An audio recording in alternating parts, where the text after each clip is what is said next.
is the book club for kids. The book club for kids. It's the book club for kids. It's the book club for kids podcast. Hi, I'm Kitty Felde. Coming up, Book Club for Kids turns back the clock to the American Revolution, but it is not your usual Boston Tea Party tale. It's the story of a slave fighting for a different kind of freedom. Ruth and me are free, Pastor. She freed us in her wheel. Mama, too, if she had lived. Mr. Robert snorted. That's enough out of you, girl. Time for us to get up this road to Newport. That's our celebrity reader, actress Simona James. Our team of readers are talking about a National Book Award finalist, Laurie Halse Anderson's novel Chains, and they explain why it's important to them to look back at a painful part of American history. It tells you more about where you came from, like your history, your background. It's good to know about, though, so you know what the different people around you went through, just so you could be who you are and what you are this day.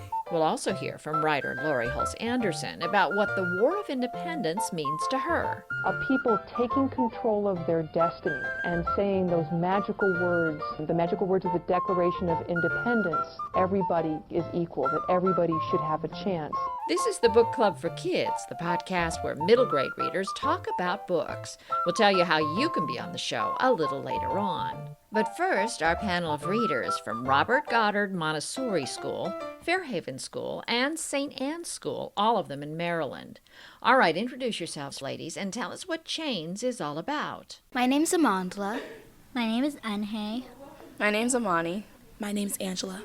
It's about this slave named Isabel, and her owner dies of natural causes, that's what they said. And she and her little sister Ruth get sold to these mean people, and they begin this new life in New York. Isabel meets a fellow slave named Curzon, and he's a slave of the Bellingham house. And once they get used to New York, a big battle starts out from the rebels and the British. We should probably talk a little bit about where this is set. I mean, in terms of history, what's going on at this period of time? The American Revolution and how slaves were in that time. Isabel, though, shouldn't have been a slave. No, because her owner that died had set papers that said she could be free, but the man that took her said that there was no proof of it, so he didn't believe her and sold her. Well, let's hear a little bit from the book, the part where Isabel makes her case that she and her sister are supposed to be free. Here's our celebrity reader, Simona James. I spoke slowly, saying the words I had practiced in my head since Miss Mary Finch took her last breath, the words that would change everything. Ruth and me are free, Pastor. Miss French, she freed us in her wheel. Mama, too, if she had lived. It was done up legal on paper with wax seals. Mr. Robert snorted. That's enough out of you, girl. Time for us to get up this road to Newport. Was there a wheel, Pastor Weeks asked him. She need none, Mr. Robert replied. I was Aunt Mary's only relative. I planted my feet in the dirt and fought to keep my voice polite and proper. I saw the wheel, sir. After the lawyer wrote it up, Miss Mary had it read aloud on account of her eyes being bad. Slaves don't read, Mr. Roberts said. I should beat you for lying, girl. Pastor Weeks held up his hand. It's true. Your aunt had some odd tendencies. She taught the child herself. I disapproved, of course. Only leads to trouble. I spoke up again. We're to be freed, sir. The lawyer, Mr. Cornell, he'll tell you. Ruth and me, we're going to get work and find a place of our own to sleep. That's enough, Mr. Robert narrowed his eyes at me. But Mr. Cornell, I started. Shut your mouth, he snapped. The pastor cleared his throat. Perhaps we should inquire. Where is this Cornell, Mr. Robert demanded. He left for Boston before the blockade, the pastor said. Took his papers with him.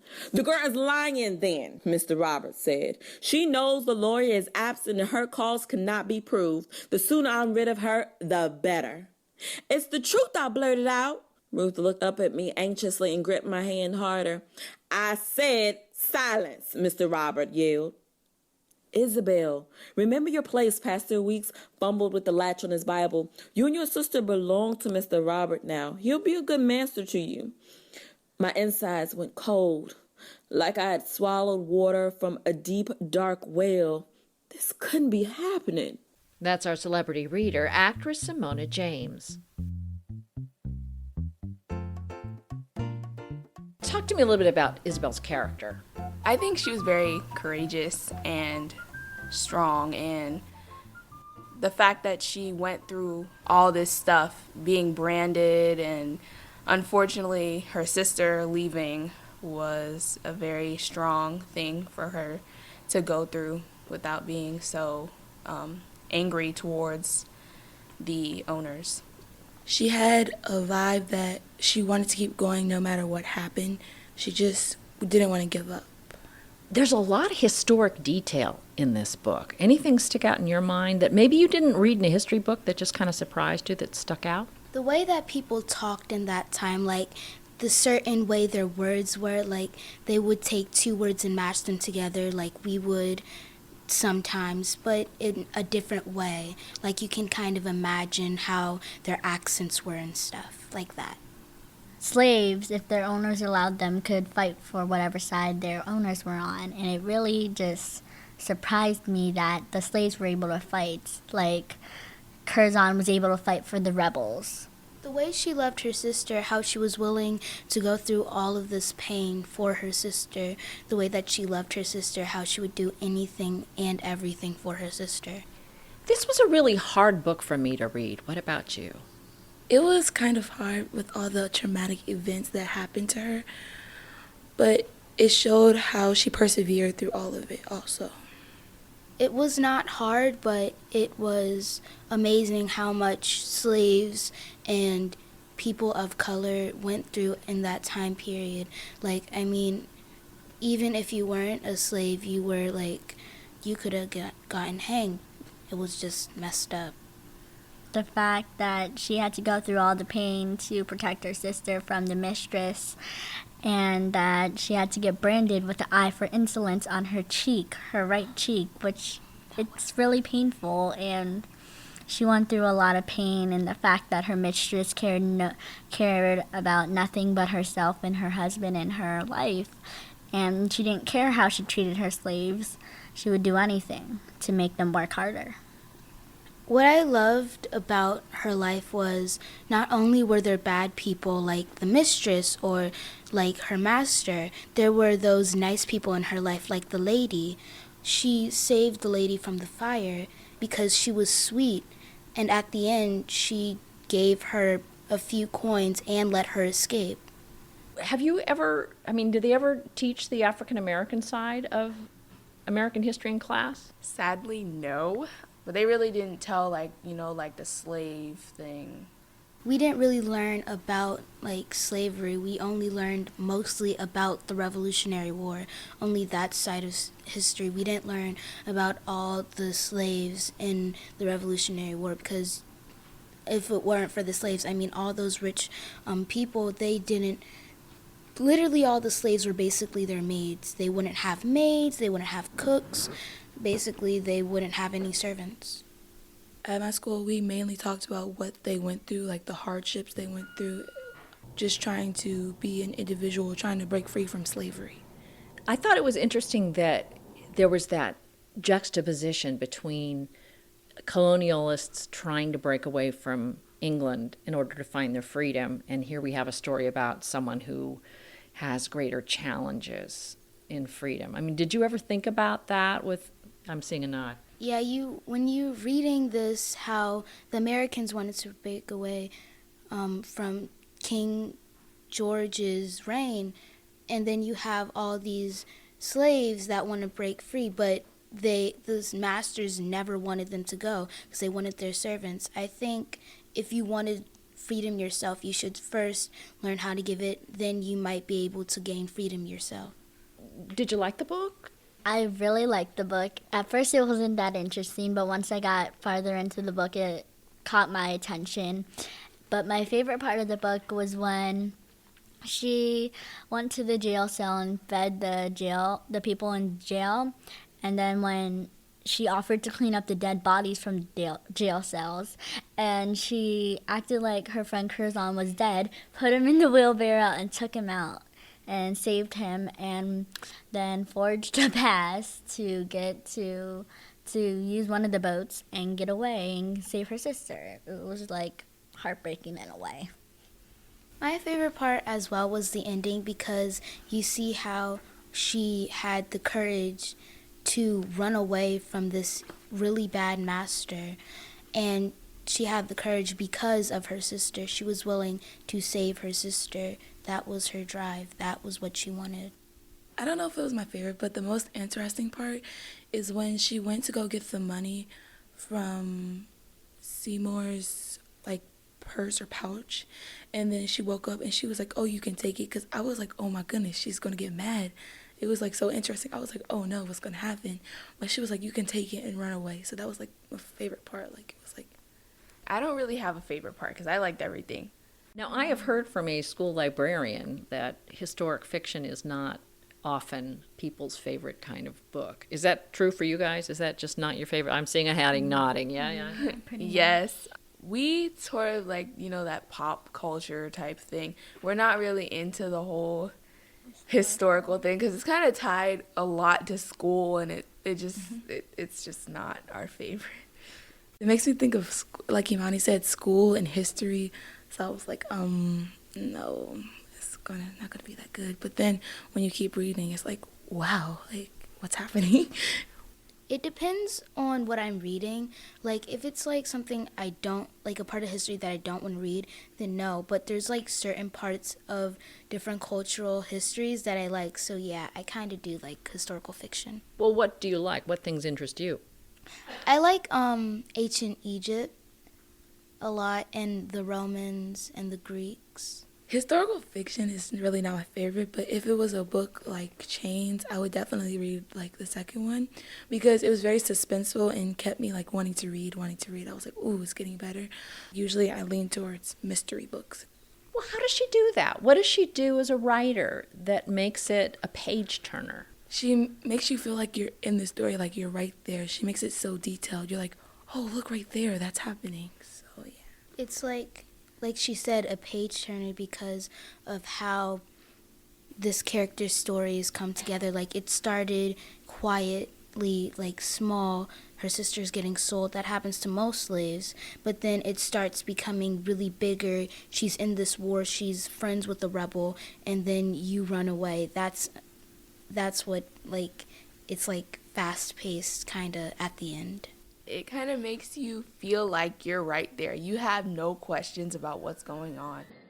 So, Laurie Halse Anderson, why did you write about the American Revolution?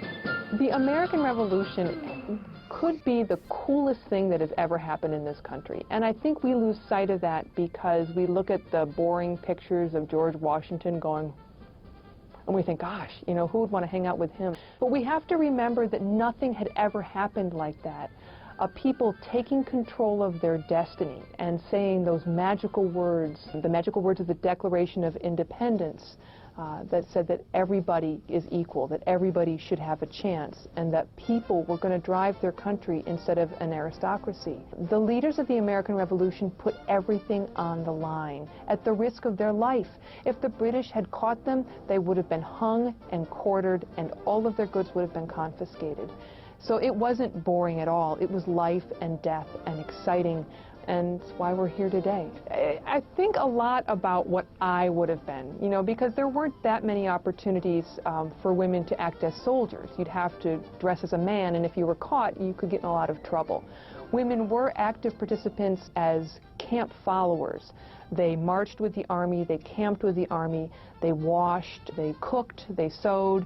They showed up on the battlefield running in ammunition. There was a woman killed at the Battle of Saratoga with her apron filled with gunpowder cartridges because the men on the field had run out of them.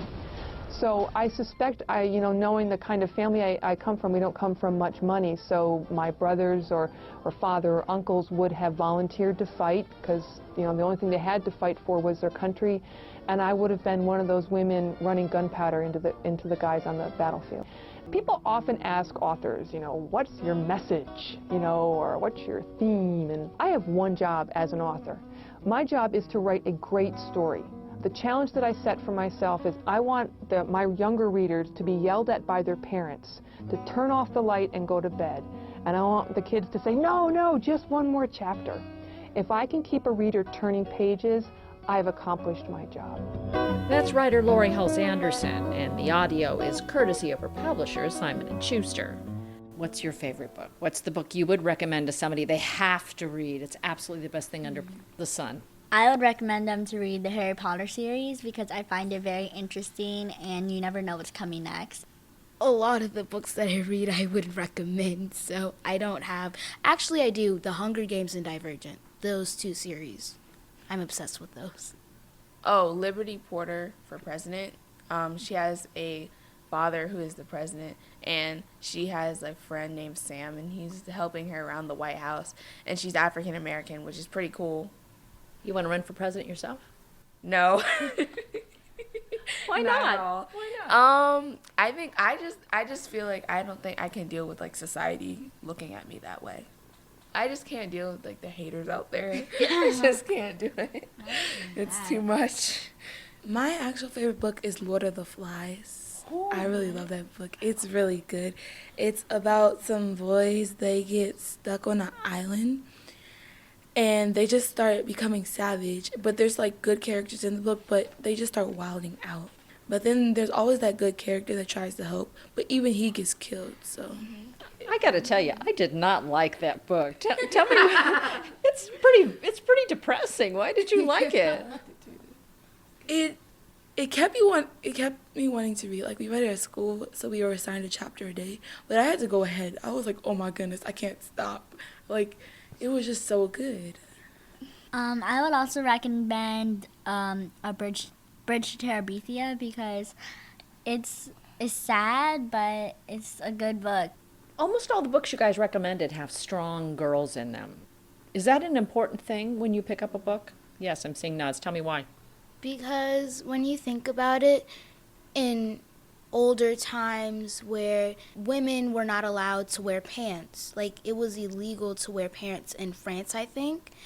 And when you go from that to women are writing books about other girls who are strong enough to fight wars and things like that, I think that's really cool.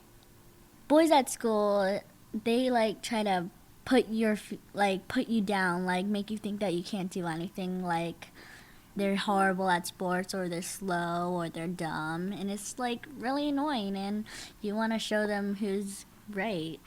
And also, I think the book is very important to read because it's about women's empowerment. And these days, sometimes women don't get the same thing as a man would. Like, men get paid more than women when they're doing the exact same thing.